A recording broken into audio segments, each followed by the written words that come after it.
Whatever our agenda happens to cover, that's what we're going to discuss. So I'm here with Jacob. He's here on the ones and twos. Good morning, Jacob. Good morning.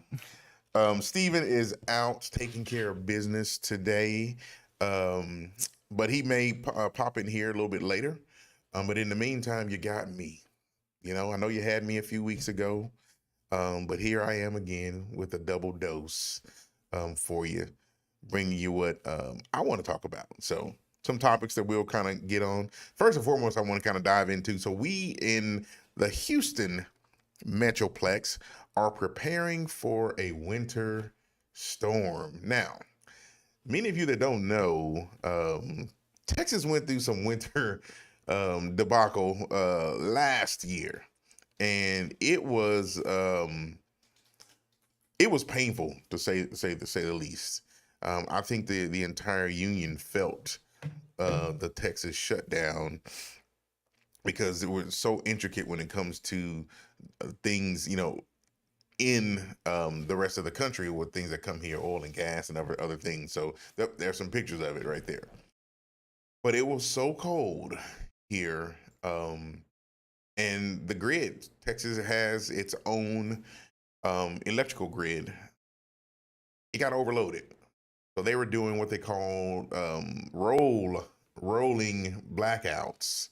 And I'll tell you, in my neighborhood, the blackouts they weren't rolling. They stayed put for a long time. I was about to say, you had rolling blackouts? I just had blackouts, period.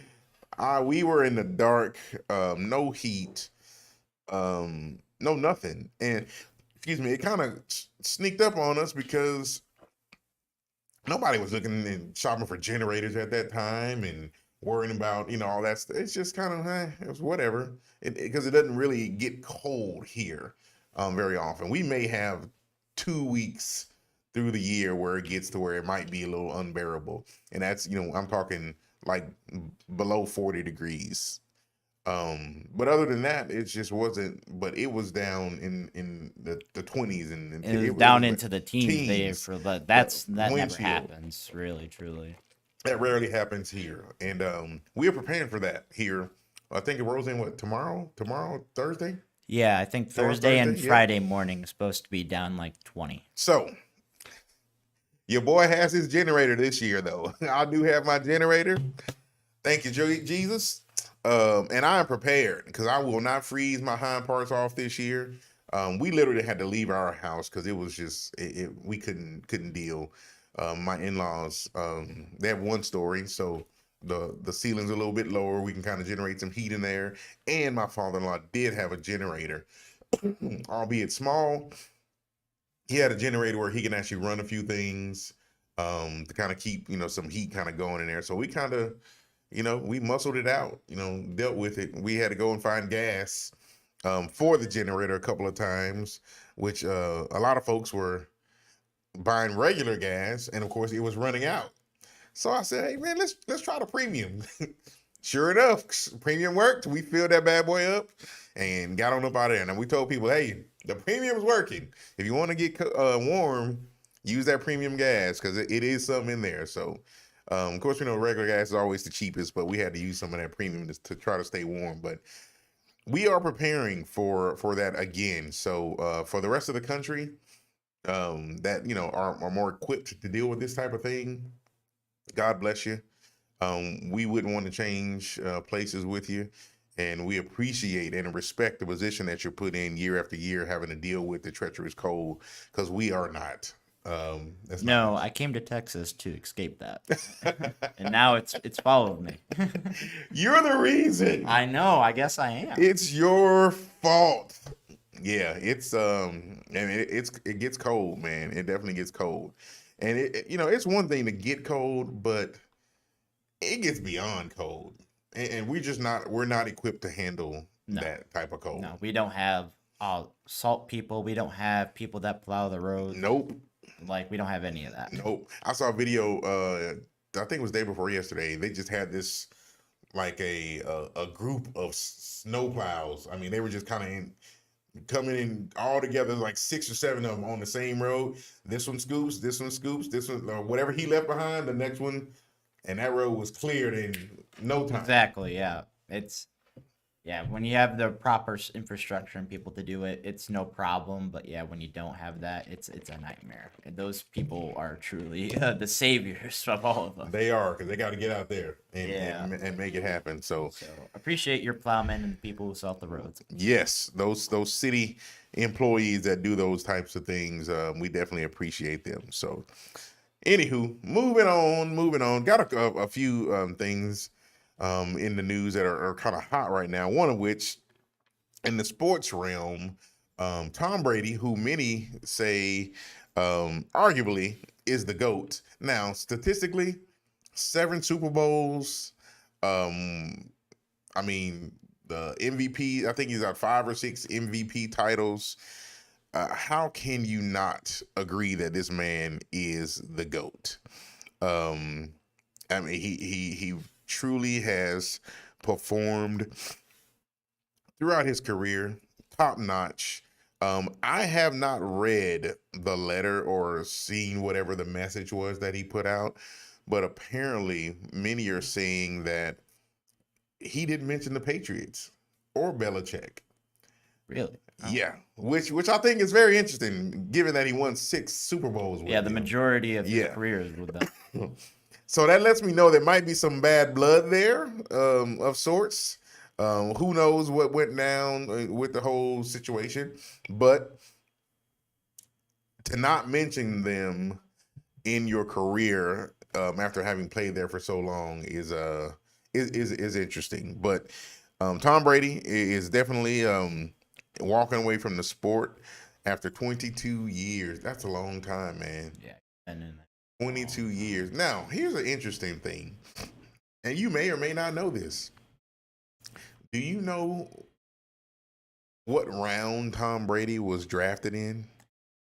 I know he played for Michigan State. Michigan. Oh, just Michigan. Oh, excuse me. Yeah. My bad. I'm sorry for all the Tom Brady fans out there.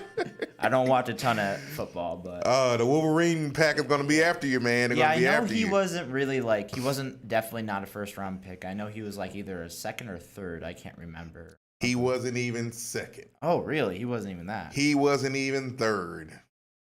He wasn't fourth or fifth. Tom Brady was the 199th pick in the 6th round. Wow. Of the draft. Yeah. It's only 7. So, second to last, and look at what he accomplished. Yep. That's why I really don't get all hyped up on, he's this great guy and, he's a first round draft pick. Man, means nothing. Yeah, exactly. You can have Johnny Football over there. Oh, my.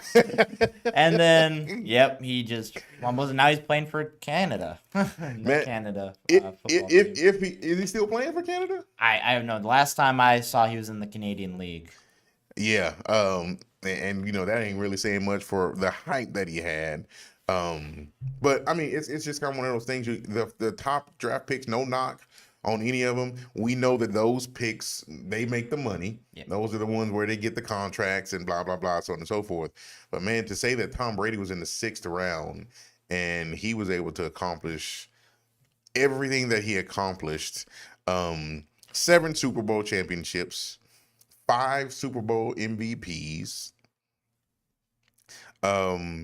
He was 3 times MVP for the whole league. Let's see what else. 5 times passing touchdowns leaders. He has thrown, let's see what it says. His passing yardage over his career, 84,520 yards. Wow. That's a lot. That is a lot. That is a lot. Yeah. So, I mean, the guy has really, truly accomplished a lot in his career. Thomas Edward Patrick Brady Jr. Hats off to you, sir. We wish you the best. I don't know, man. He might go into the coaching pool. Who knows? Or I don't see him being a commentator, honestly. Not a Tony Romo guy. I don't. And honestly, I didn't see Tony Romo being a commentator, but he's an excellent commentator. Yeah. But I wish he would leave and coach someone. I really, because he has a coaching mind. He can truly read defenses, offense. Just listening to him, it's obvious that he has Yeah, that you can talent. read it and then you can visualize it very well and make Exactly. the person that has never heard the term football before Exactly. understand what's happening. Exactly. They can understand exactly what he's talking about. And it's like, okay, they're going to do blah, blah, blah. And it's exactly what they do. And it's like, okay, Tony's, he's making his mark in there. So, but anywho, but yeah, Tom Brady, man, congratulations for a career well fought. But don't snub your peoples though. Your people in New England supported you for a long time because they were trash before you got there, and you were there and you worked, even at 199. I mean, doesn't matter. Yeah. So, anywho, another popular, which I think he'll be Hall of Fame, as well. Terrell Owens. He was a 3rd round draft pick. Oh A lot of people don't. Yeah, Owens, that's right. he was he's Hall of Fame now, but a lot of folks don't realize he wasn't a 1st round draft pick. Just a small little Chattanooga College, and He was the go-to like wide receiver there yes, for a while. He was the number one he guy. was it, man. He was the man out there. I used to play him on Madden There you go. when I was a kid. There on you go. Xbox. There you go. He was the man out there for the 49ers. So, but yeah, another not a top round draft pick, just work ethic. I think that's what makes the difference when it comes to those kinds of things. Those guys, they work their butts off in trying to be the best. Yeah.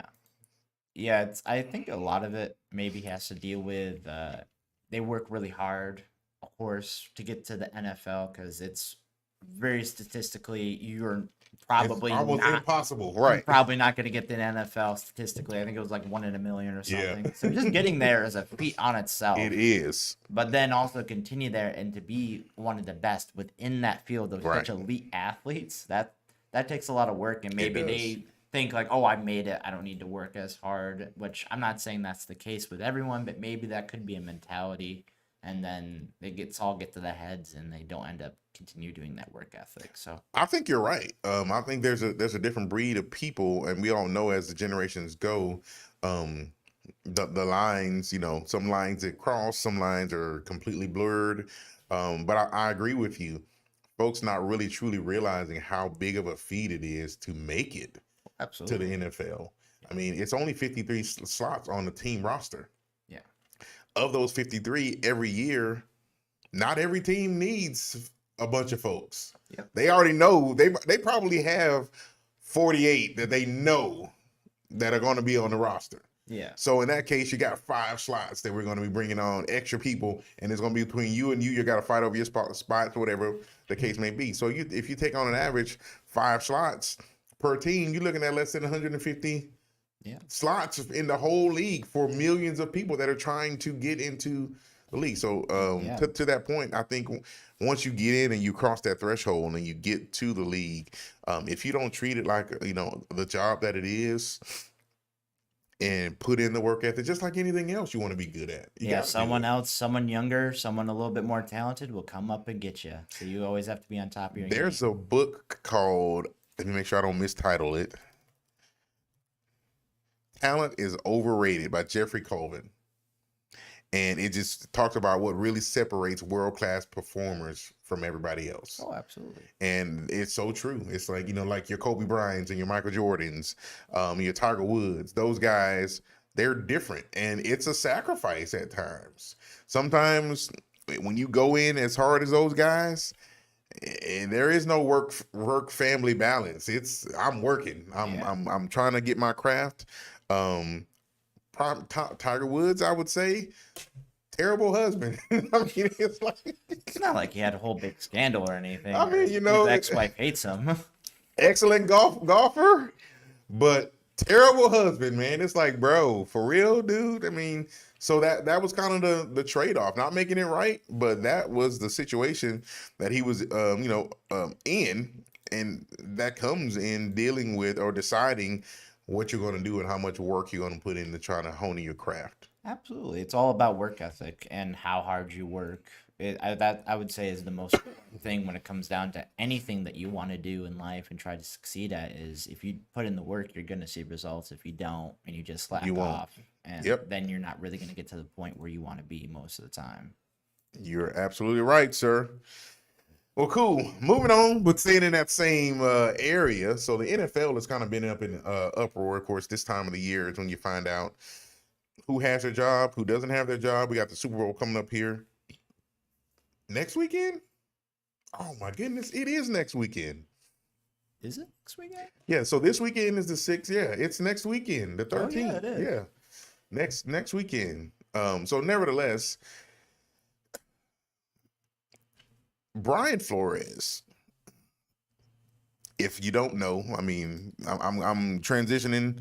Well, not transitioning. We've been talking about sports, but Brian Flores has been in the league for a while. He is one of Bill Belichick's disciples from New England Patriots. Oh, is he? I didn't Yes. realize that. Been around for a long time. He was an assistant coach there. Started, years ago under Belichick. So Belichick has a lot of disciples across the league. A lot of people that are now Kyle Shanahan. A lot of these head coaches have come from his umbrella. Okay. Okay. So when you're getting a Bill Belichick, mentee, hey, it's not a loaf. It's somebody that knows the game, somebody that, can lead a team, that knows what they're doing, so on and so forth, right? So Brian Flores, who had been was he with the Texans? Let me look. It got me interested to see what the heck he was. I think he had gone down. Let me make sure. Brian Flores. Yep, came in 2008. Young guy, 40 years old. Came down. Yeah. So no, he was actually still in New England. That's right. Okay, still in New England. Did most of his career there in New England, and in 2019 he was named the head coach for the Miami Dolphins. Okay. Who at the time were boo boo. Yeah. I The mean, Dolphins haven't been. They haven't been much. They haven't been much at all. They've been trash for a long time. How about them Dolphins? But tons of talent available. Blah blah blah, so on and so forth. 2019. We're in 2022 now. Okay. His record as the Miami Dolphins coach, I think the first year he was like 5-11. It was bad. I think they only won 5 games. But the next 2 years, last year and this year, he was 10-6 one year, and then this year he was 9-8. So improvement, right? 2 winning seasons. Yeah. They fired him. Oh, they didn't. They fired him. Okay. Now, coaches get fired all the time. It happens. It's it's part of the business. We expect it to happen every year. It takes place. And no one really kind of raises an eyebrow about it because, hey man, you got fired. Well, going back to that previous conversation of like how hard it is to be a player, I would say it's equally as hard, if not harder, to be a coach because one bad season, you're gone quicker than I think the players would be. Right. Now, some would argue exactly right for you, unless you're a white coach. And that's the argument he's making. Oh. He is saying that he filed a class action lawsuit against the NFL, the Giants, the Dolphins, the Broncos, claiming racism in the hiring process. Now, right now, out of the 32 teams, there's one black coach. And me, I'm not That's Mike Tomlin from the Steelers, there you go, right? from the Steelers. He's been there forever. He's been there for a long time, right? I'm no race baiter, shall I say, when it comes to those types of things. But some things are just obvious. Out of 32 people, you got one. Okay, yeah, cool. Well, the problem was they brought Brian. Of course, they didn't give him a lot of time, and it seems it doesn't seem to make sense with him coming in to a losing squad, them lose the first year, and then the next 2 years have winning seasons, and then you fire him. That doesn't make sense. So the issue he files is that, it's been unfair, and the things that he's had to deal with, has been unfair, and so on and so forth. But now this man is telling everything. Okay, so he's spilling out all. Oh yeah. He filed a class action lawsuit.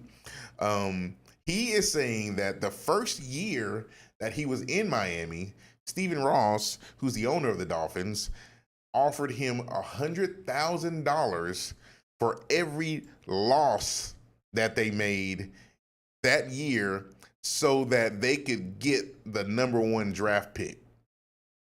Wow. Which happened. They lost a bunch of games, and they ended up they were very, very high. And I don't know if they went number 1. They may have.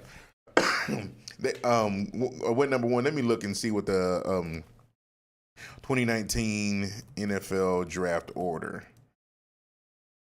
2019. Oh, they're saying it looks like Arizona. No, that's not right. That can't be right. Let me see here. Oh, they traded. Looks like they traded up or whatever. Okay. But anyway, the Dolphins, they ended up getting or in a position to have several draft picks or whatever the case is. But in this lawsuit, he's saying that the owner offered to pay him $100,000 to lose games.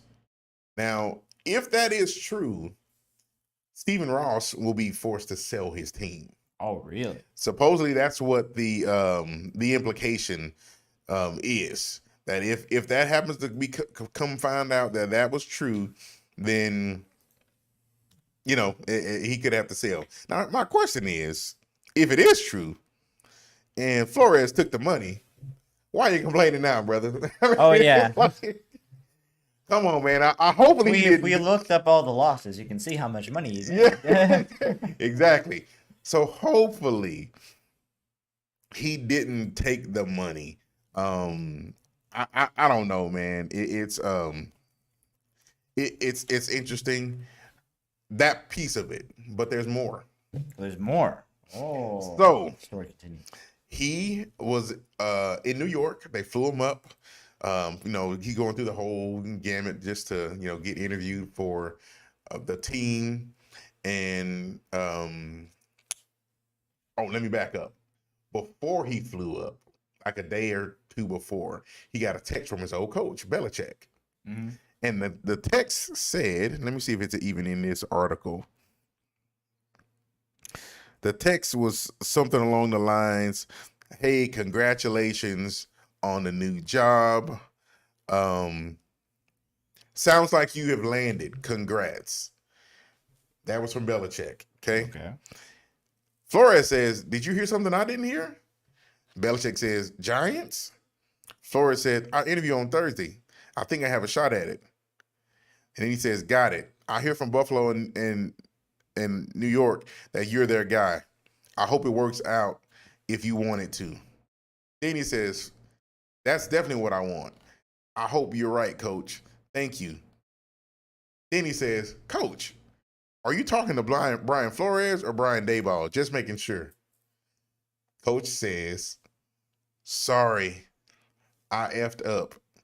I double-checked and misread the text. I think they're naming Daboll. I'm sorry about that, BB. And he says, thanks, Bill. Dang. So he knows that they've already chosen somebody. Yeah, and he's just now going in to interview for that same position. Oh. You're interviewing me for the same position that you basically already kind of let the cat out of the bag that, they're going to go with this guy. Why are you wasting my time? Exactly. It makes zero sense. Now, here's another thing. There's more. There's even more? There is something called the Rooney Rule. Have you ever heard of the Rooney Rule? The Rooney Rule. No. Okay. The Rooney Rule is a policy that's enforced by the NFL that requires leagues teams to interview ethnic minority candidates for head coaching jobs. Okay, so it's like kind of like a Title IX thing and stuff like that. Okay. It's basically affirmative action, Yeah. right? Even though there's no quota, there's no preference or anything given to the minorities, but they have to interview. At the very least. At the very least, they got to interview someone to do it. What that does, in my opinion, is nothing. No, yeah. It does nothing. Obviously. Yeah. Because this guy, they brought him in. Okay, we already, we picking this guy. They brought him in, but they chose someone completely different. And I don't even know, as a matter of fact, let me just look and see before I downplay this guy. Brian Daboll has been in the league. He's a little bit older than Brian Flores. But let's just look at his resume. He's been coaching. He coached at the college level. He was at the Patriots for a while. Not during the time that Brian Flores was actually there, but he was there. Been at the Giants. He was with the Cleveland Browns, with the Miami Dolphins for a year. And these are all one-year stints with the Kansas City Chiefs. Went back to the Patriots as a tight ends coach. Went to Alabama as an offensive coordinator and quarterbacks coach, and has been in Buffalo for the past 3 years. Now, he's just moving from one side of the state to the other side of the state to coach. I don't know if I'd have done that because, quite frankly, the Giants are trash.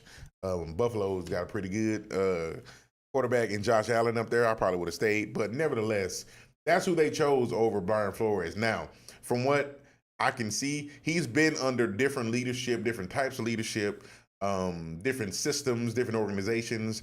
So you would almost argue he's been a little more exposed to different things versus Flores, who was under the Patriots organization for his time. So I can see them saying, okay, this is who we're going to go with, this guy here, whatever case may be. And Buffalo had a pretty good season this year.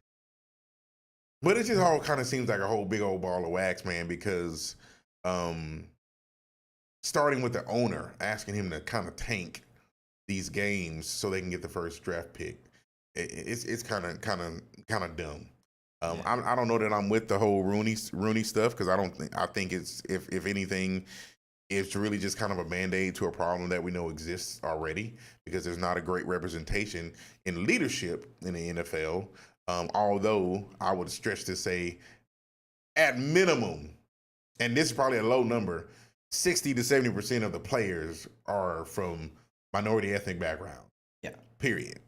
That's just kind of how it is. But nevertheless, man, that whole ordeal, it's a class action lawsuit. I think Flores has kind of written his ticket outside of the NFL that he'll never coach again. Some people think that he may. Now, he might come to Houston. Who knows? But funny you should say that. I actually know. I think he already interviewed with the Houston Texans because I know a camera guy that does some stuff for the Texans. And I think he heard down the grapevine that Brian Flores did come and interview at some point. Come next time, B. I mean, shoot, come on, do your thing. We with it. Yeah, I'm not a Texans fan, but you can come here. I mean, probably one of, if not the most diverse city in the union. But it's one of those things, man. You hate to see that stuff kind of happen. During this time, we're in 2022. He filed a lawsuit, and depending on how many people kind of get on board, if the judge is going to grant it from going forward, I don't know. We'll see. It may fizzle out, and nothing ever happens of it.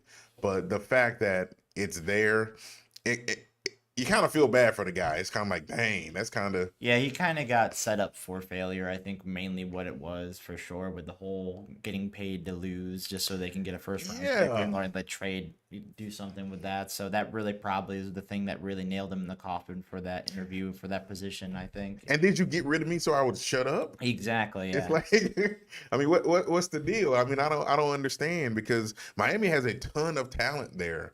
And with them having winning seasons, they ended the season with a loss, but in the very beginning, man, it looks terrible. No one would have bet that they would have ended up with 9 wins in the season the way that they were playing. So I don't know. He was doing something right out there. They got rid of him, which is unfortunate. But I think that was more of a personal thing than a race thing. That's just my opinion. Yeah. In it, but it's a bad look on the NFL. Period. Oh yeah. Because if they were tanking and they were doing all this kind of crap, Roger Goodell, he's complicit because he's the commissioner. So I say everybody kind of gets kind of a smack on the hand at least, but it's a black eye to the Dolphins organization for sure. Definitely something that does not look good for sure. Does not look good, man. Woo, terrible segue. But speaking of not looking good, Whoopi Goldberg did not have a good look on the show the other day, bro. Here's one thing I do know during this time. You don't talk about Jews and you don't talk about the alphabet community. You just don't. You just don't. When it comes to those two areas, you got to tread lightly with what you say, and whether she meant it, how it came across. See, I've heard the stuff about her, but I never know what she said or in what context, so I don't really know much of anything. Well, I just saw the headline. I think there's a little clip I think there's an apology video, but I thought there was maybe there was another one I had. There was a video of what she said. Let me see. Okay. The uproar began on Monday's episode of ABC's talk show during a discussion about a Tennessee school board's banning of the graphic novel Maus, however you say it, Maus. When Goldberg said that the Holocaust isn't about race, it's about man's inhumanity to man. I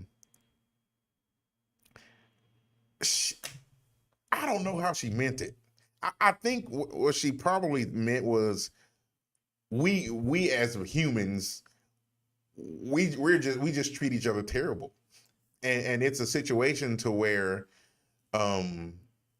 they treated each other terrible because that was the decision that they made. But what she missed is that they did it only because these people were Jewish. Oh yeah. Yeah, that's kind of the whole thing. And that's the race thing. That's the whole deal. Just like when for black people coming up in the U.S. and how we were treated, and through Jim Crow and everything else, they did it because there was a superiority complex. They felt like they were more superior only because we were black, and that happens. And you gotta. Whoopi Goldberg's Jewish. Is she really? Yeah, she is. I did not know that. Yeah. So she funny how that is. Right? Goldberg, doesn't she look like a Jew? No, but anywho. But the deal with it is you have to be able to kind of form your words and say things. And if she did apologize, I don't know if it was on the same show or she came back and said it, but she got suspended. The ABC president, I forgot the lady's name. But she ended up suspending her for the comments about saying that it wasn't about race, which I don't know. It upset a lot of people. Here's her apology. On today's show, I said the Holocaust is not about race, but about man's inhumanity to man. I should have said it's about both, which is true. The Holocaust was about Nazis' systematic annihilation of the Jewish people, who they deemed an inferior race, which is basically what I just said. She didn't frame it in a way to where it made sense. And of course, people can't get in your head and understand what you're trying to say. They just take your words. Exactly. You can take anything and twist it in a certain way if you really, really. If you want to. Yeah, I don't think she meant anything negative. It's unfortunate that people took it the wrong way and she maybe didn't word it correctly. Yeah, sure, but I don't think she meant it spitefully like that by any means. Exactly, I agree. Now, Whoopi has got to be one of the most recognizable faces. So, you're talking about, daytime TV, and most folks know who Whoopi Goldberg is. So, we'll see what happens, with this. She did apologize. I'm not one of those cancel culture folks. If people make a mistake and they apologize, let them live. Now, some stuff, for instance, like if we walk up and we got a whole recording of you for the past 10 years and you've been talking about Jews, this and blah, blah, it's like, nah, bruh, ain't no apologizing. Nah, you apologizing because you got caught. Yeah. But if you misspeak and say something that, offends someone, man, I apologize for offending you. Yeah. It takes a big person to apologize. So, Whoopi, hey, we don't agree on a whole lot of stuff, most stuff that you say. But if you apologize, the Olympian Table forgives you. Yeah. When you have a whole national audience, any little thing you say can be turned into a whole scandal. So, and it usually is. It usually is. All right. Last bit of foolishness, real quick, before we go into a little bit of stuff that's a little bit more important. So, man, I like to eat, Jacob. Obviously, if you look at me, just like the next man. And have no problem, voicing my displeasure about food or anything else that doesn't meet up to my standard. Why won't this thing open? Hold on. But I don't know if I get to a point to where I'm going to box somebody for it. Is it letting you get into it? Man. But there was a situation. And I was in this thing yesterday. Let me try to refresh it. There was a situation that took place in Pennsylvania, of all places, at a Golden Corral restaurant. Now, you see, get a free account. I'm going to just make a free account right here, man. Go to let me in. Hold on, bear with us, people. Just love it when it's websites do that to you. It's ridiculous. They force you into a relationship. That's just kind of what happens. Get this one-time passcode real quickly, so we can get into this article. And it is, come on. Is the internet? You're still connected over there, right? Internet didn't go down. Here we go. All right. 250. There we go. All right, cool. All right, let me into my article though. Come on. All right, here we go. Okay, it was Bensalem, Pennsylvania. Okay, at a Golden Corral Buffet and Grill. Now, if you're not in the area, you've never heard of Golden Corral. It is basically set up to where it's kind of like a cafeteria type line, where you can, you go in, you pay for your food, and then you go through the line with your tray and you choose kind of what the delicacies are gonna be. And that's what happened. They I'm putting this in the Discord there for you, Jake, but maybe it'll let you, because it was a Twitter video. It's in there. So this brawl took place at the Golden Corral, and apparently it was over steaks, because they have a steak station. They have where you can get chicken and seafood and wings and all kinds of things that you can kind of go through and get. But this was the result of them running low on steaks. And it's about a minute or so long. We're going to watch the whole thing. But they're in line. It looks like people are in line. I don't know what's going on over in the middle. But you're about to see what went down, what eventually took place. The melee. Okay. It's begun. It has begun. There's chairs. Man, they're throwing chairs. They're throwing tables. Jeez. And it seemed to be two individuals. There's a lady in there, dude. There was one lady in there. They're throwing high chairs, and folks are trying to get out of the way.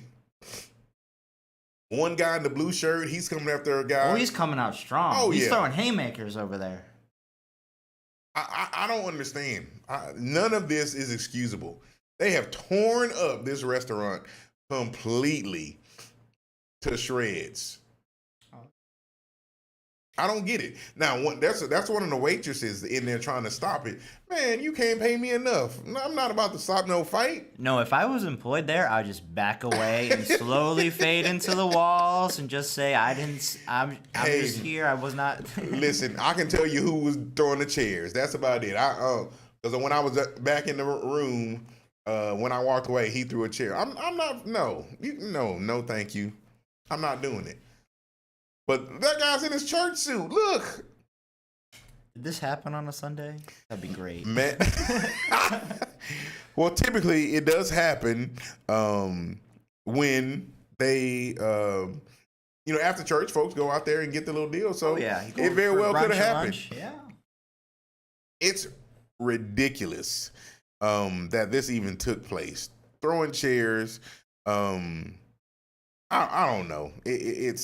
They're fighting over the food. This is first world problems, man. I mean, this kind of stuff wouldn't happen in a lot of other places, but this is what we're up against. So, hey man, we're Americans. We want our steak. We do want our steak, and it's kind of one of them things. But man, if I can't get my steak, maybe I gotta throw a chair at you to get some because you took the last piece.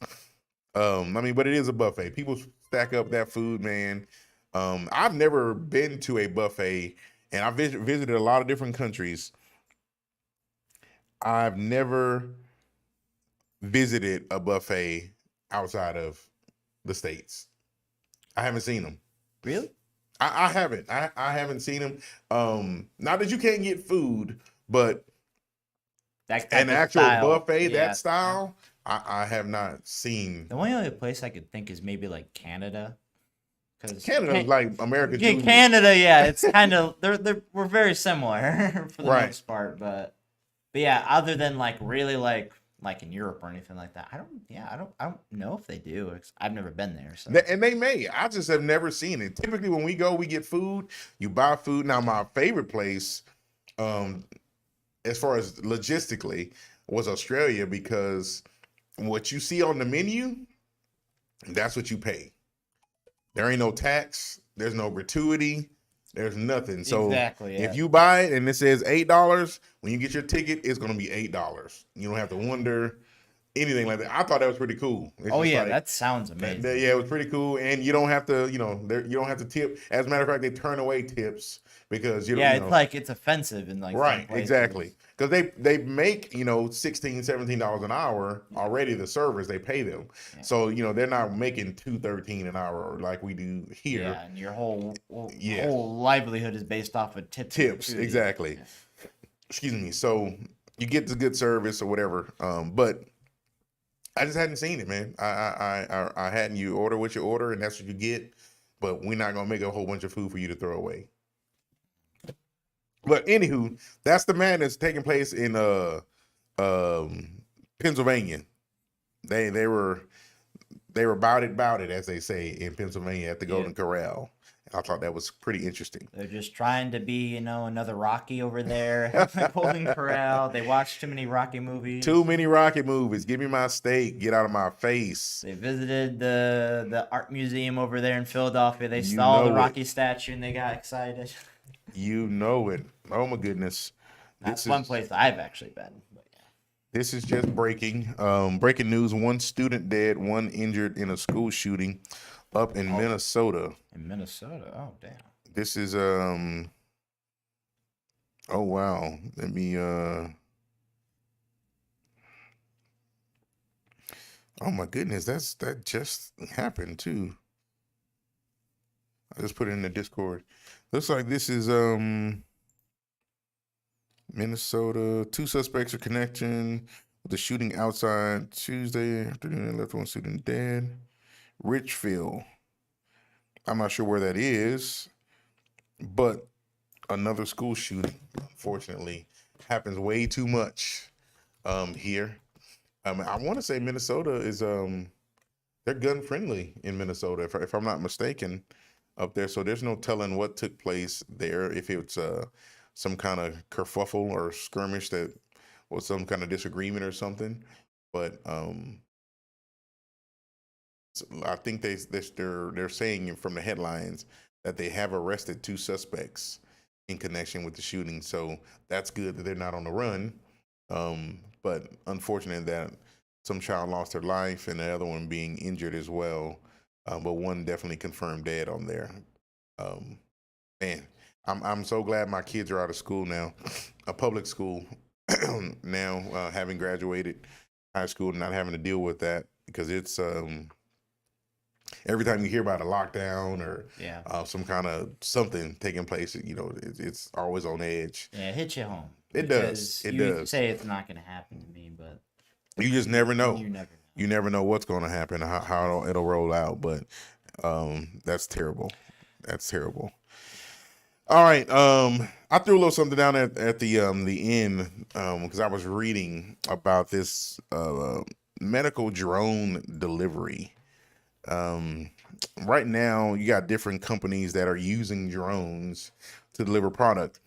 I have heard that Amazon was going to be doing it. We have these Amazon hubs all over the city here, so Yeah. I could see there kind of being a use of it, but a lot of times they're in such close proximity, it almost be a waste. And you got some people driving, just put it on the truck and go and deliver it. I literally ordered a laptop Friday at about 12:45. It was at my doorstep by 5:30. Wow. Same day. Ordered it, paid for it. Laptop showed up. I got it set up. Logistics. Dang. It's kind of like going to the store and buying one. It came that quickly. But this drone service, Zipline, they already operate. I think they deliver some stuff right now for different companies. I think they said Walmart and some dropping packages that don't weigh a whole lot. They've been around that Arkansas area, but they're going to be delivering medicines. And they're supposedly they're going to start in North Carolina, Charlotte, North Carolina, to help the kind of, if people that are on like these routine medicines, if you got to take them all the time, they're going to be dropping those things off, man. And I just remember watching movies in the past and how everything was kind of automated, and that this is a step in that direction. Oh yeah. And it's going to happen now.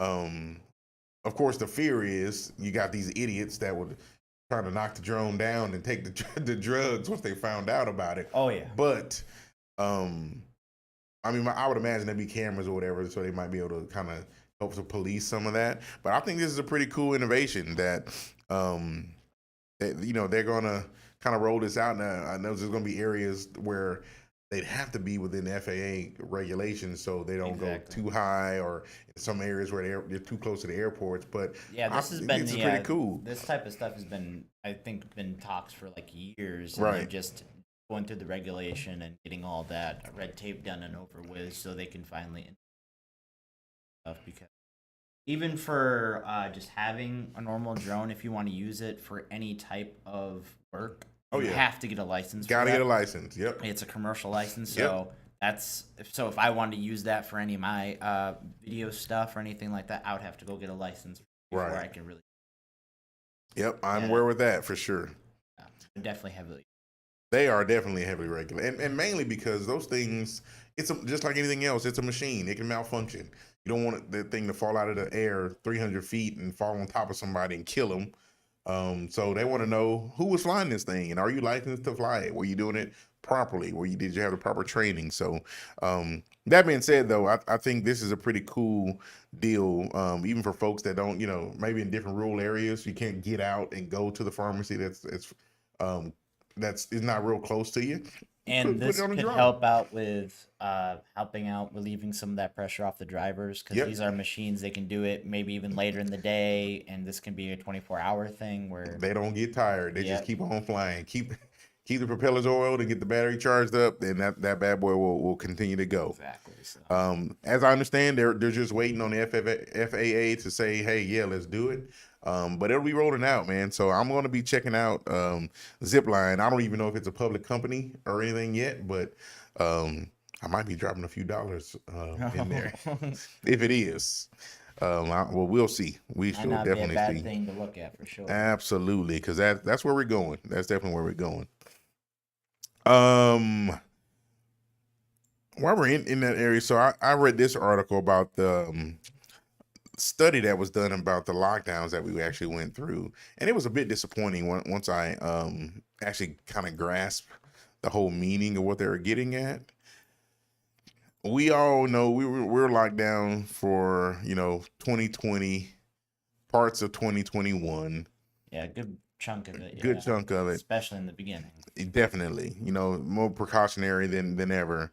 But apparently this analysis that was done by researchers at Johns Hopkins, which is a very prominent university. They do these things. They're working in concert with CDC and such. But they said the lockdowns in the U.S. and Europe had little to no impact in reducing deaths from COVID-19 or C-19. Sorry, I know that's kind of one of them trigger words on YouTube, but it had little impact.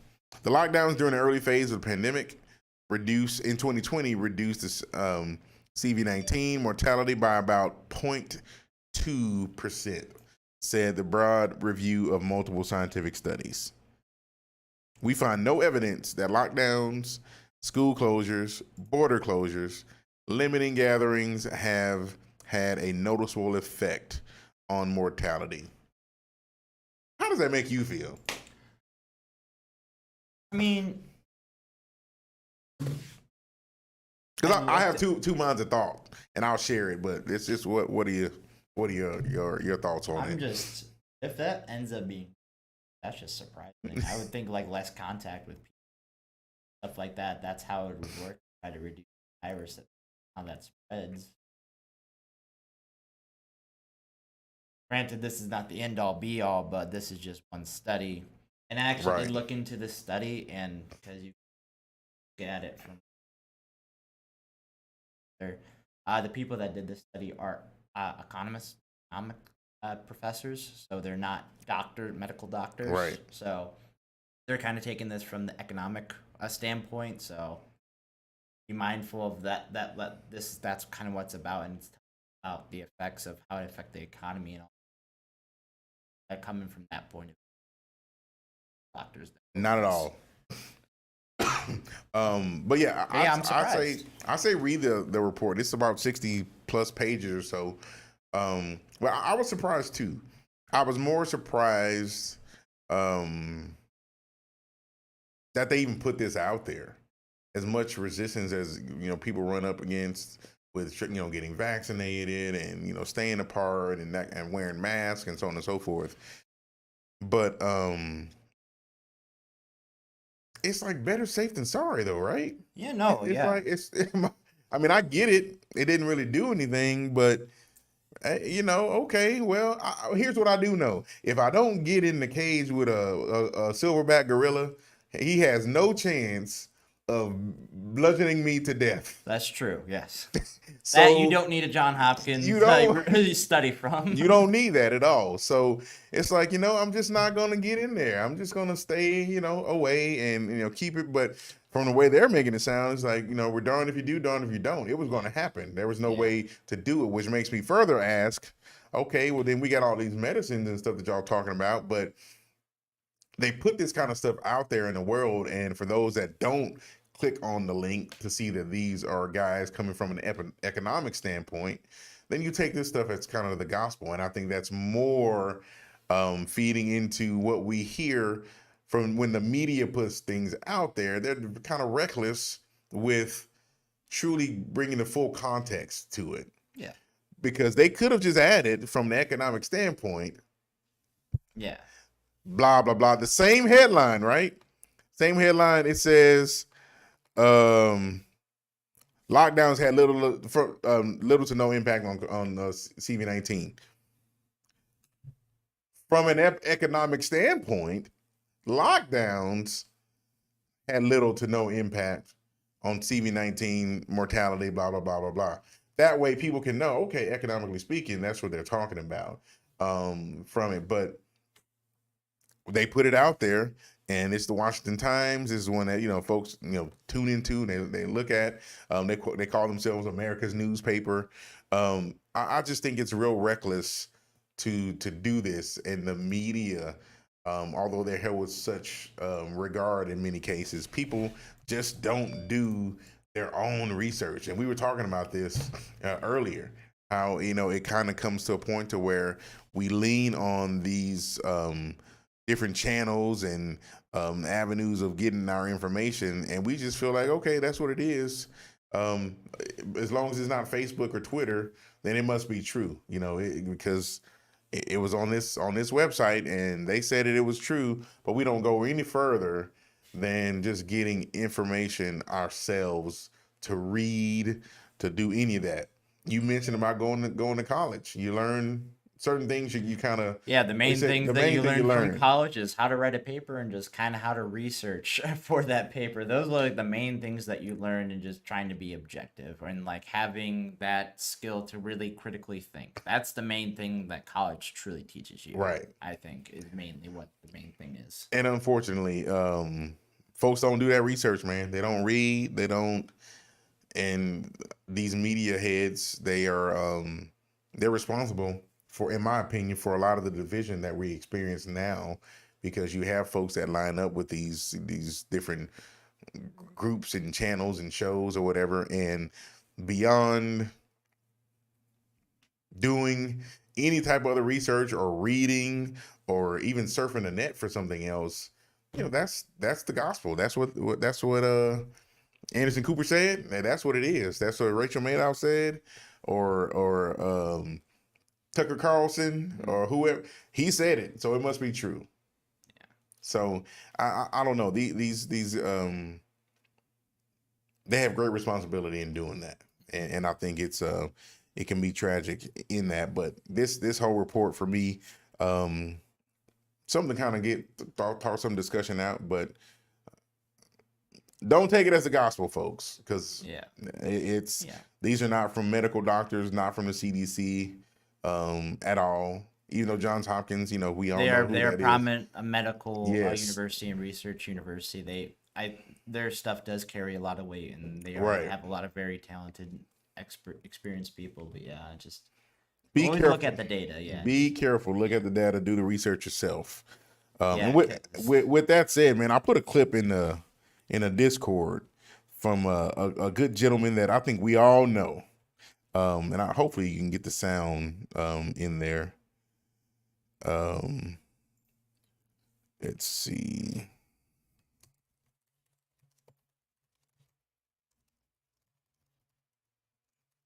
There we go. Can you hear the sound at all? Or on the other side? So the only way I can do this is we hear it. Yeah, let them hear it. Yeah. I want just to hear that sound. It's just a minute long. Just to hear this.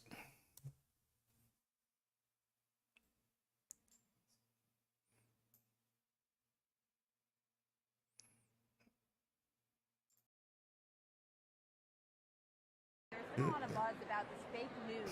You were the subject of a fake news story. Oh yeah, what they say? I was running for president. No, I voted. No, what they say? You switched your support. I switched. From Yeah. What do you make of all the fake news and it affects If you you? don't read the newspaper, you're uninformed. If you do read it, you're misinformed. So what do you do? That's a great question. What is the long-term effect of too much information? One of the effects is the need to be first, not even to be true anymore. So what a responsibility you all have to tell the truth, not just to be first, but to tell the truth. We live in a society now where it's just first. Who cares? Get it out there. We don't care who it hurts. We don't care who we destroy. We don't care if it's true. Just say it, sell it. Anything you practice, you'll get good at, including BS. You told me last night. Okay. But you heard me? Does that make sense? That was it there.